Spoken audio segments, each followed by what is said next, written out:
একাদশ শ্রেণীর ছাত্রছাত্রীরা গত ক্লাসে আমরা আলোচনা করেছিলাম অ্যান্টি মার্কনিকভ রুল। এখন করবো অ্যান্টি মার্কনিকভ রুল। অ্যান্টি, এখানে একটা বিদ্রোহ, এইটা শুধু মনে রাখলেই হবে। কেবলমাত্র HBr এর ক্ষেত্রে প্রযোজ্য। HBr এর ক্ষেত্রে প্রযোজ্য। আরে ভালো করে লক্ষ্য করো, এই দেখো, ধরো আমার CH3 CH double bond CH2, এইখানে দেখো, এইখানে আমি দিচ্ছি HBr। তোমরা জানো মার্কনিকভ রুল কি হবে? CH3 CHBr CH3, এটা হবে তো মার্কনিকভ অনুযায়ী। কিন্তু পারক্সাইডের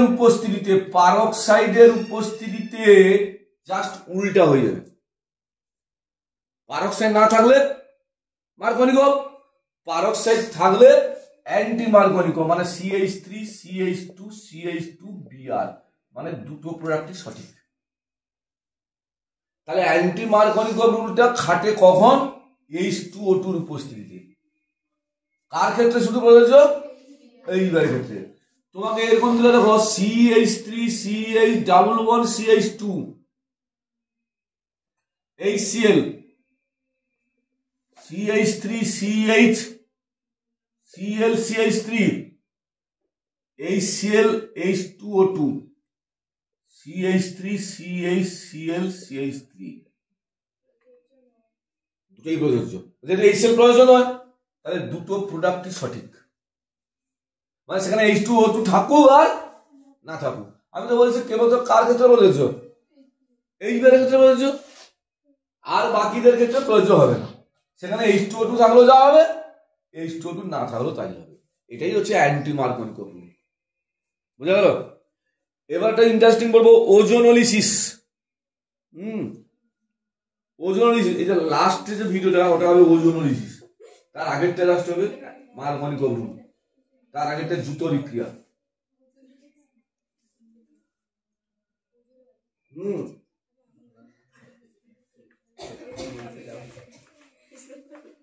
আমি বানানটা লিখে দিচ্ছি। আগেরটা হবে মার্কনিকভ রুল, এটা হবে ওজোনোলিসিস। দেখো এবার ওজোনোলিসিস, ভালো করে এখান থেকে প্রশ্ন পড়ে। ওজোনোলিসিস দেখো, একটা অ্যালকিনকে কার্বন টেট্রাক্লোরাইড দ্রাবকে দ্রবীভূত করে তার মধ্য দিয়ে ওজন চালনা করলে, ভালো করে ফলো কর, ওজন, এখানে কটা অক্সিজেন পরমাণু? অ্যালকিনে বিক্রিয়া করে কে? Double bond. এই ডাবল, এতদিন দুটো পরমাণু দুটো দিয়েছিলাম, এখন আমাকে তিনটা পরমাণু ডাবল বন্ডের মধ্যে ঢোকাতে হবে। কি করে দেখো, আর লিখলাম CH ও CH2, মাঝখানে একটা ও ঢুকে দিলাম,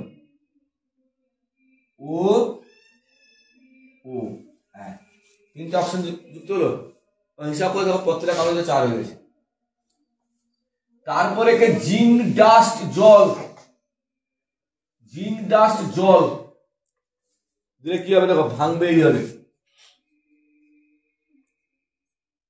তাহলে এখানে কি উৎপন্ন হলো? RCHO, আর পাশে কি করেছে? CH2, আর এওটা কোথায় যাবে? জলের সঙ্গে ও যুক্ত হয়ে H2O2। হ্যাঁ, অ্যালকিনের সঙ্গে ওজন যুক্ত হয়ে ওজোনাইড গঠন এবং তার আদ্র বিশ্লেষণ, এই সমগ্র প্রক্রিয়াটাকে বলা হয় ওজোনোলিসিস। CH2 ডাবল বন্ড CH2, ভালো করে দেখো, এর সঙ্গে ওজনের বিক্রিয়া করো, ওজন বললে কি হবে? কার্বন টেট্রাক্লোরাইড দ্রাবকে CH2O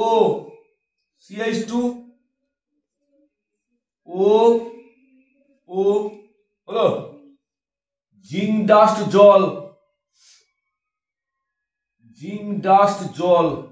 এই ভাঙবে CH2O প্লাস CH2O আর H2O না লিখে বাই প্রোডাক্ট। দেখো CH3 CH double bond CH3, এটা বের করি।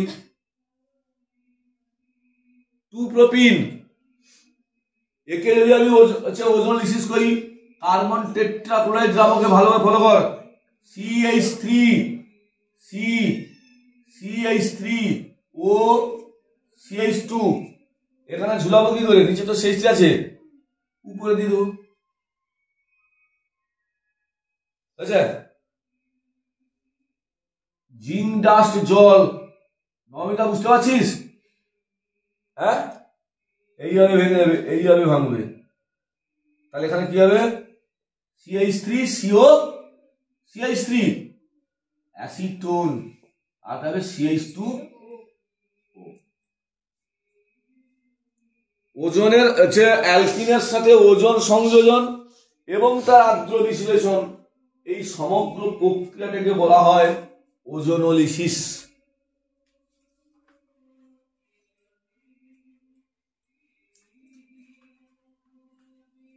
এবার দেখো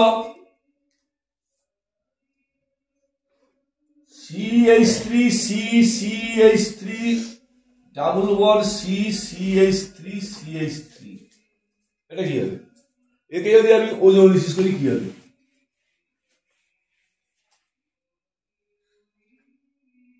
যুক্ত ওজন তো, কার্বন টেট্রাক্লোরাইড দ্রাবক, CH3 CH3 O CH3 CH3 O O, আচ্ছা, হ্যাঁ, ওজনের গঠন জিঙ্ক ডাস্ট জল, এইভাবে ভাঙবে তো, CH3 CO CH3 CH3 CO CH3 CO CH3 CH3 CO CH3, বুঝা গেল? পরীক্ষা এরকম দিতে পারে, এর সঙ্গে ওজনের বিক্রিয়া দিতে পারে, আবার অন্যরকম ভাবে দিতে পারে। কি দিতে পারে? তোমরা দেখো, আজকে আমি যে ওজোনোলিসিসের যে বিক্রিয়াগুলো করলাম, ওজোনোলিসিসের বিক্রিয়া উৎপন্ন পদার্থগুলো হয় অ্যালডিহাইড, না হয় কিটোন হয়েছে। দেখো পরীক্ষায় এরকম দিতে পারে, দেখো পরীক্ষায় একটি অ্যালকিনের ওজোনোলিসিসে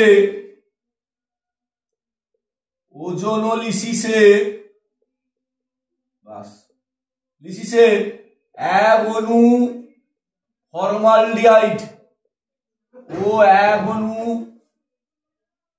অ্যাসিটালডিহাইড উৎপন্ন হলো।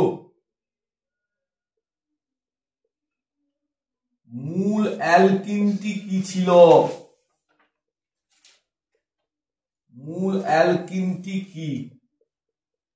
বুঝা গেল? উত্তরটা দেওয়া আছে, প্রশ্নটা কি ছিল?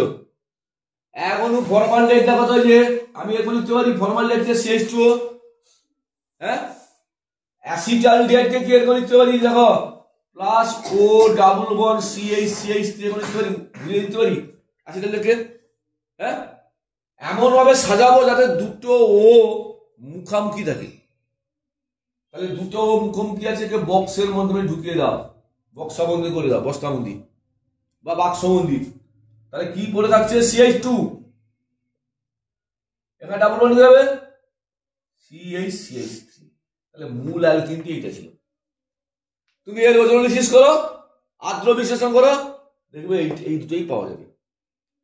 আবার তোমাকে দিল যে একটি অ্যালকিনের ওজোনোলিসিসে, দেখো, 2 অণু ফর্মালডিহাইড পাওয়া গেল, 2 অণু ফর্মালডিহাইড। মূল অ্যালকিনটি কি ছিল? ফর্মালডিহাইড কেমন লিখে আমি? CH2 ডাবল বন্ড, আবার এক অণু ফর্মালডিহাইড CH2, একে বক্সবন্দি করে দাও, CH2 ডাবল বন্ড CH2। দেখো যখন ইথিলিনের ওজোনোলিসিস করছিলাম, দেখো এই দুটোই উৎপন্ন হয়েছিল। আবার তোমাকে দিতে পারে একটি অ্যালকিনের ওজোনোলিসিসে 2 অণু অ্যাসিটালডিহাইড উৎপন্ন হলো। মূল অ্যালকিনটি কি ছিল? মূল অ্যালকিনটি, তাহলে CH3 CH ডাবল বন্ড, আবার এখানে ও ডাবল বন্ড CH3 বক্সবন্দি করে দিলাম, করে দিয়ে CH3 CH double bond CH3। আবার বলে দিল একটি অ্যালকিনের ওজন হিসেবে 2 অণু অ্যাসিটোন উৎপন্ন হলো, 2 অণু অ্যাসিটোন উৎপন্ন হলো। মূল অ্যালকিনটি কি ছিল? অ্যাসিটোনকে কি বসাবো? CH3C ডাবল, এটা লিখতে পারি তো অ্যাসিটোনকে। আর এখন জাস্ট এইভাবে লিখবো CH3 দুটা বস্তাবন্দি করে দাও। তাহলে কি করে থাকলো? CH3 ডাবল বন্ড CH3 মূল অ্যালকিনটি এটা ছিল। তাহলে তোমরা এগুলো ভালো করে ফলো করো, শেয়ার করো, বন্ধুদের মধ্যে বেশি বেশি করে সাবস্ক্রাইব করো।